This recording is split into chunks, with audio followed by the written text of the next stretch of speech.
বুঝিনি আমি যে চোখে পড়েছি ধরা এভাবে আমার হয়ে যাবে।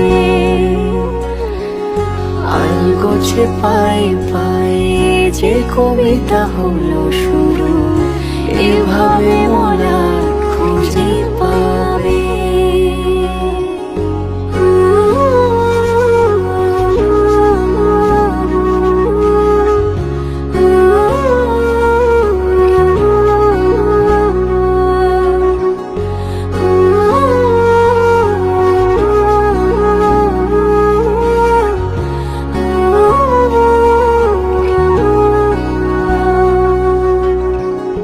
আমি তো বলিনি তাকে সাজানো সিঁড়ির বাঁকে, তবে সে কেমন করে বুঝে নিল সব।